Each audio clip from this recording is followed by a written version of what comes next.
प्यारे बच्चों, आपका फिर स्वागत है रे क्लासेस फिरोजाबाद में। आज हम चैप्टर एटॉमिक स्ट्रक्चर में सबसे इंपॉर्टेंट टॉपिक पढ़ने जा रहे हैं। रिपीट, सबसे इंपॉर्टेंट बोल रहा हूं। अगर आज ध्यान नहीं दिया तो ये समझ के चलो इस चैप्टर का हो गया बंटा धार। ठीक, तो आज का टॉपिक है क्वांटम नंबर। क्वांटम नंबर अगर सीख नहीं पाओगे तो समझ लो ना हुंड प्रिंसिपल समझ में आएगा, ना पाउली आएगा, ना आपबाऊ आएगा और ना ही इलेक्ट्रॉनिक कॉन्फ़िगरेशन आएगा। यानी पूरा आगे अंधकार ही अंधकार। इसलिए आज के टॉपिक को बहुत ध्यान से समझना है ना। टॉपिक है क्वांटम नंबर। क्या है क्वांटम नंबर?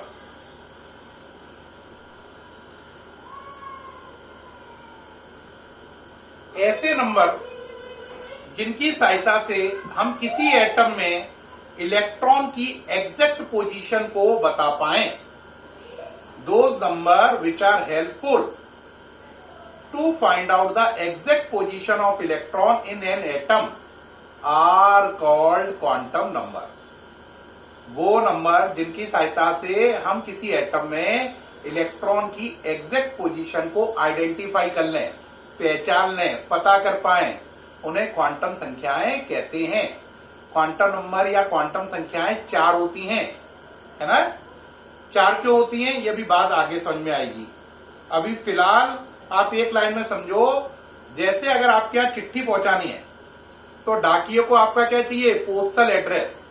तो ये अगर आपको एटम को चिट्ठी पहुंचानी है तो these are the postal address of an electron in an atom.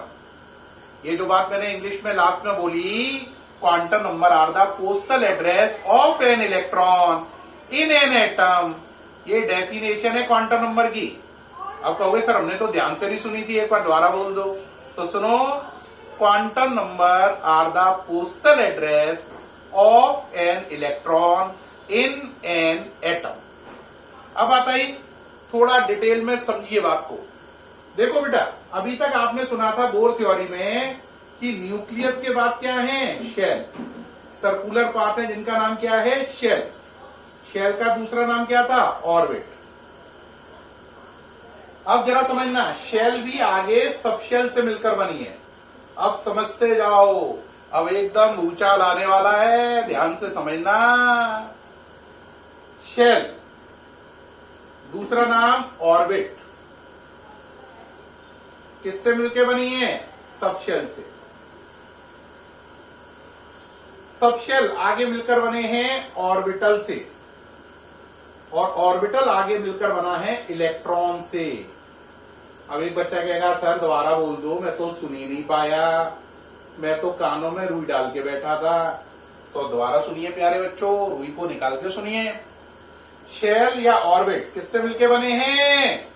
आवाज नहीं आ रही, बुड्ढो बोलो, किससे मिलके बने हैं? सब शेल से। सब शेल किससे मिलके बनी है? ऑर्बिटल से। ऑर्बिटल इलेक्ट्रॉन से। ये सारा नजर आ रहा है? शेल सब शेल से, सब शेल ऑर्बिटल से, ऑर्बिटल इलेक्ट्रॉन से मिलकर बने हैं। जो सब शेल हैं वो 4 हैं। कितने हैं? 4। ध्यान से समझना, कितने हैं? 4। पहला है एस सब शेल, दूसरा है पी सब शेल, तीसरा है डी सब शेल और चौथा होता है एफ सब शेल। कितने हैं? 4। S P D F. S sub shell में एक खाना होता है, इस खाने को बोलते हैं ऑर्बिटल। पी में ऐसे 3 खाने होते हैं। कितने? 3। तो ये बोलेंगे पी सब शेल। ये पूरी पी सब शेल है और स्मॉल पी है बेटा, ये है ना। और ये पी ऑर्बिटल है, ये एस सब शेल है और ये एस ऑर्बिटल है। ऐसे डी में कितने खाने होते हैं? 5। तो ये डी सब शेल है, 5 खाने नजर आ रहे हैं, 1 2 3 4 5। ये पूरी क्या है? डी सब शेल, और ये कहलाएंगी डी ऑर्बिटल। ये है आपकी एफ सब शेल, 7 खाने होते हैं। कितने खाने होते हैं? 7। तो ये है आपकी एफ सबशेल और ये 7 खाने कहलाएंगे एफ ऑर्बिटल। क्या कहलाएंगे? F orbital. तो जरा ध्यान दो, एफ देखो बेटा, सबशेल को घर मान लो। क्या मान लो? घर, है ना, होम, हाउस। ऑर्बिटल को मानो रूम। क्या मानो? रूम। तो आप बात को समझ जाओगे। और इलेक्ट्रॉन को मानो पर्सन जो उस रूम में रह रहे हैं, मेल और फीमेल। तो देखो, एस ऐसा घर है जिसमें एक ही रूम है, एस सबशेल में एक ही ऑर्बिटल है। पी ऐसा घर है जिसमें 3 ऑर्बिटल है, या ऐसा कह लो पी ऐसा सबशेल है जिसमें 3 ऑर्बिटल है। डी ऐसा घर है जिसमें 5 कमरे हैं, या यो कह लो डी ऐसा सबशेल है जिसमें 5 ऑर्बिटल है। एफ ऐसा घर है जिसमें 7 कमरे हैं, या यो कह लो एफ ऐसा सबशेल है जिसमें 7 ऑर्बिटल हैं। अब एक बच्चा जब इनको देखता है तो देखो उसे एक सीक्वेंस समझ में आ रहा है। क्या आप अभी से प्रिडिक्ट कर पाए मैं क्या बोलने वाला हूं? एक क्रम है, एक नियम काम कर रहा है। पहले घर में कितने कमरे हैं? 1। दूसरे घर में कमरे 3। कितने कमरे बढ़े? 2। तीसरे घर में 3 में 2 बढ़ाओ 5, फिर अगले में 2 और बढ़ाओ 7। तो लगातार कितने कितने कमरे बढ़ते आ रहे हैं? 2 2 2 2। समझ में आई या नहीं आई? अब घर की कोडिंग की गई। किसकी कोडिंग की गई? घर की। हमने माना जो एस सबशेल है ये हमारा 0 घर है। कोडिंग हम लोग 1 से नहीं कर रहे हैं। कहां से कर रहे हैं? 0 से। कहां से? 0 से। तो इस घर का कोड हमने क्या माना? 0। घर को डिनोट कर रहे हैं एल से, तो एल इक्वल टू 0। इस घर का कोड है एल इक्वल टू 1।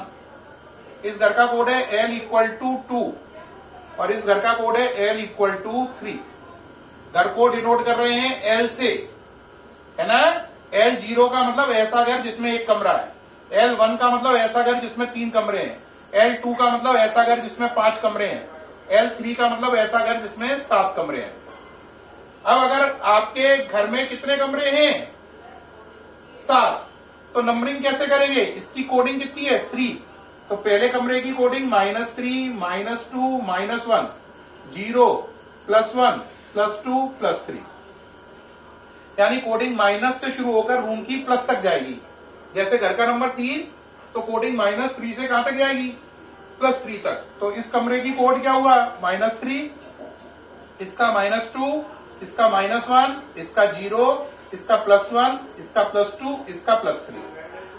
बच्चे कह रहे होंगे सर और क्लियर करिए, बताओ इस घर का कोड कितना है? 2। तो इस कमरों की कोडिंग क्या जाएगी? -2 से लेकर +2 तक। कहां तक जाएगी? -2 से +2 तक। कैसे करोगे बोलो जरा, लगाओ अकल, लगाओ अकल, लगाओ, बोलो।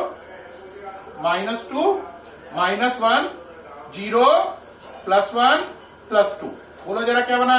-2, -1, 0, +1, +2। घर का कोड क्या है? 2। अब बच्चों को समझ में आ गया होगा। बताओ इसका वन है, अब क्या लिखूं? रुक रहा हूं मैं, 3 सेकंड तक नहीं बोलूंगा, सोचो। घर का कोड 1। अब क्या करूं?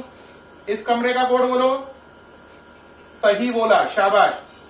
-1। इस कमरे का कोड बोलो 0 और इस कमरे का +1। अब इस घर का कोड क्या है? 0। कमरा एक ही है तो कोड क्या होगा? 0। कमरों के कोड को लिखते हैं एम से। किससे? एम। तो इसके लिए एम कितना है? 0। इसके लिए एम कितना है? -1, 0, +1। इसके लिए एम कितना है? -2। इसके लिए -1, इसके लिए 0, इसके लिए +1, इसके लिए +2। इसके लिए एम कितना है? -3। इसके लिए -2, इसके लिए -1, इसके लिए 0, इसके लिए +1, इसके लिए +2, इसके लिए +3। तो क्या सीखा आपने? घर का कोड डिनोट होता है एल से और कमरों का कोड डिनोट होता है एम से। घर का एल से, कमरों का एम से। अगर एक कमरे का घर है, 3 का है, 5 का है, 7 का है, तो घर के कोड होंगे 0, 1, 2, 3। L0 मतलब S, L1 मतलब P, L2 मतलब D, L3 मतलब F। M क्या है? M क्या है? आंसर कमरों के कोड है। अगर आपके घर का कोड 3 है तो कमरों के कोड होंगे -3, -2, -1, 0, +1, +2, +3। अगर आपके घर का कोड 2 है तो कमरों के कोड होंगे -2, -1, 0, +1, +2। अगर आपके घर का कोड 1 है तो कमरों के कोड होंगे -1, 0, +1। अगर आपके घर का कोड 0 है तो कमरे का कोड भी 0 होगा। अब 2 नंबर आपने सीखे, एल और एम। इनके नाम और देखते हैं। एल और एम का क्या नाम है? एल का नाम है एजीमूथल क्वांटम नंबर। क्या नाम है? एजीमूथल क्वांटम नंबर। एक बच्चा कहेगा एम का क्या नाम है? एम का नाम है मैग्नेटिक क्वांटम नंबर। क्या नाम है? Magnetic quantum number. तो एम मैग्नेटिक क्वांटम नंबर है ना, जो किसको डिनोट कर रहा है? कमरों को, या यो कहो ऑर्बिटल को। एल एजीमूथल क्वांटम नंबर है, जो डिनोट कर रहा है, यो कहो हाउस को या सबशेल को। अब पूरी बात को एक बार रिपीट करते हैं जिससे आप समझ पाए, क्योंकि इतनी बातें सुन के कंफ्यूज भी हो सकते हैं। दोबारा सुने। देखो प्यारे बच्चों, एक बार दोबारा से समझना, जल्दबाजी नहीं करना। टॉपिक है क्वांटम नंबर। क्या है? Quantum number. Quantum number topic है। इसमें मैंने बताया क्वांटम नंबर वो नंबर होते हैं जिनकी सहायता से एटम में इलेक्ट्रॉन की एग्जैक्ट पोजीशन को एक्सप्लेन कर सकते हैं या डिटरमाइन कर सकते हैं, है ना। अब आगे मैंने बताया शेल किससे मिलके बनी है? सबशेल से। सबशेल ऑर्बिटल से, ऑर्बिटल इलेक्ट्रॉन से। शेल को आप मान लो मोहल्ला। क्या मान लो? मोहल्ला। मोहल्ला समझ गए? या गली मान लो, स्ट्रीट मान लो। गली में जो मकान है वो क्या हो गए? सबशेल। मकान के अंदर कमरे क्या हो गए? ऑर्बिटल। कमरों के अंदर जो लोग रह रहे हैं, मेल और फीमेल, वो क्या हो गए? इलेक्ट्रॉन। गली शेल, मकान सबशेल, घर के रूम ऑर्बिटल, उस रूम में रहने वाले मेल फीमेल इलेक्ट्रॉन। सबशेल कितने टाइप की हुई? 4। अब एक एक करके देखते जाओ। 4 हुई। एस, ठीक। एस का डायग्राम क्या बनाया मैंने? एस सबशेल, एक रूम होता है, ठीक। इसकी कोडिंग L = 0, M = 0। दूसरा P सबशेल। इस P सबशेल नामक मकान में 3 कमरे होते हैं। इसकी कोडिंग है L = 1। कमरों की कोडिंग है -1, 0, +1। यह कमरों की कोडिंग क्या कहलाती है? M। फिर है D सबशेल। इसमें कितने कमरे हैं? 5।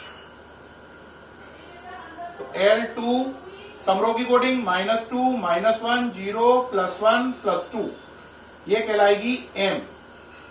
फिर अगला है आपका बहुत बड़ा मकान F सबशेल। इसमें कितने कमरे हैं? 7। कितने कमरे हैं? 7। इसकी कोडिंग है 3। कमरों के नाम -3, -2, -1, 0, +1, +2, +3। कमरों की कोडिंग को किससे डिनोट करते हैं? M से। उम्मीद है यहां तक का आपको सारा समझ में आ गया होगा, ठीक। कोई डाउट तो नहीं है। अब इन कमरों में कौन रह रहे हैं? Answer electron. अगर इलेक्ट्रॉन ऐसे रहे ऊपर की तरफ मुंह करके, यानी कि ऐसा, देखो अब साफ नजर आ रहा है, तो इसके लिए लिखते हैं +½ और इलेक्ट्रॉन का मुंह नीचे की तरफ हो रूम में तो लिखते हैं -½ यानी ऐसा मुंह हो तो +½ ऐसा हो -½ ऊपर की तरफ हो +½ नीचे की तरफ हो -½ तो इलेक्ट्रॉन किसमें रहते हैं? आंसर ऑर्बिटल में। एक ऑर्बिटल में कितने इलेक्ट्रॉन रहते हैं? आंसर 2। एक ऊपर की तरफ, एक नीचे की तरफ, एक ऊपर की तरफ, एक नीचे की तरफ, एक ऊपर की तरफ, एक नीचे की तरफ। हर रूम में ज्यादा से ज्यादा 2 लोग रह सकते हैं। एक की कोडिंग है +½ एक की -½ है ना, और इसे डिनोट करते हैं S से। यानी कि अगर आपका इलेक्ट्रॉन ऊपर की तरफ है तो आप लिखोगे S = +½ एक नीचे की तरफ है तो S = -½ बेटा ये S और ये S अलग अलग है। ये S सबशेल है, ये कोडिंग का भी symbol by the way S है। याद रखना, S सबशेल अलग है और ये S कोड अलग है ना। इसका नाम है S सबशेल, इसका नाम है स्पिन क्वांटम नंबर। क्या नाम है? Spin quantum number. दोनों ही स्मॉल s हैं, लेकिन दोनों का मतलब अलग है। एक स्मॉल s सबशेल है और इस s का नाम है स्पिन क्वांटम नंबर। क्या नाम है? Spin quantum number. तो तो आप कहोगे सर आपने हमें कितने क्वांटम नंबर अभी तक बताए? आंसर 3। एजीमुथल, ये क्वांटम नंबर शेल को डिनोट, सॉरी सब शेल को डिनोट करता है। किसको? सब शेल, घर को।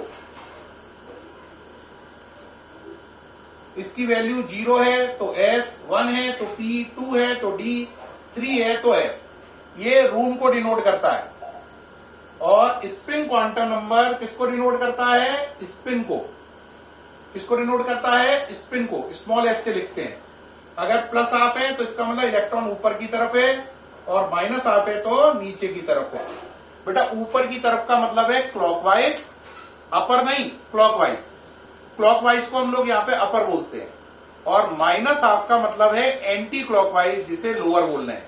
असली में अपर का मतलब क्लॉकवाइज से है और लोअर का मतलब एंटी क्लॉकवाइज से है। उम्मीद है सारी बातें समझ में आ रही होंगी। पहली बात क्या बताई? Quantum number. ठीक, क्वांटम नंबर के बाद मैंने क्या बताया? मैंने बताया शेल किससे मिलकर बनी है? सबशेल से। सबशेल ऑर्बिटल से, ऑर्बिटल इलेक्ट्रॉन से। शेल को क्या मानो? गली, सबशेल को घर, ऑर्बिटल को कमरा, इलेक्ट्रॉन को कमरे में रहने वाले लोग। एक कमरे में कितने लोग ठहरेंगे? 2, एक ऊपर की तरफ, एक नीचे की तरफ। एक को मानेंगे प्लस हाफ, एक को minus half.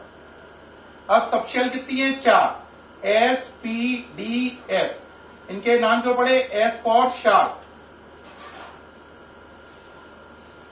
P for principal, D for diffuse, F for fundamental. Sharp, principal, diffuse, fundamental. ठीक। अब जो ये सबशेल है, एस सबशेल में कितने रूम है? 1। इसका कोड 0, रूम का कोड 0। पी सबशेल में कितने रूम है? 3। घर का कोड 1, रूम के कोड -1, 0, +1। डी सबशेल में कितने रूम है? 5। घर का कोड 2, रूम के कोड -2, -1, 0, +1, +2। घर का कोड L से डिनोट हो रहा है, रूम के कोड M से डिनोट हो रहे हैं। F सबशेल कितना? घर का कोड 3, रूम के कोड -3, -2, -1, 0, +1, +2, +3। रूम के कोड M है, घर का कोड L है, और घर के कमरे के अंदर जो लोग रह रहे हैं, देखो दोबारा सुनो, रूम के कोड M है, घर का कोड L है, और कमरे के अंदर जो 2 लोग हैं वो क्लॉकवाइज या एंटी क्लॉकवाइज है। क्लॉकवाइज होने पे प्लस हाफ, एंटी क्लॉकवाइज होने पर माइनस हाफ। क्वांटम नंबर का टॉपिक अभी काफी रह गया है, अब इसे नेक्स्ट वीडियो में कंटिन्यू करेंगे, क्योंकि ये वीडियो काफी बड़ा हो चुका है। तो इसका रिमेनिंग पार्ट नेक्स्ट वीडियो में अपन लोग पढ़ेंगे। ठीक है प्यारे बच्चों, थैंक यू।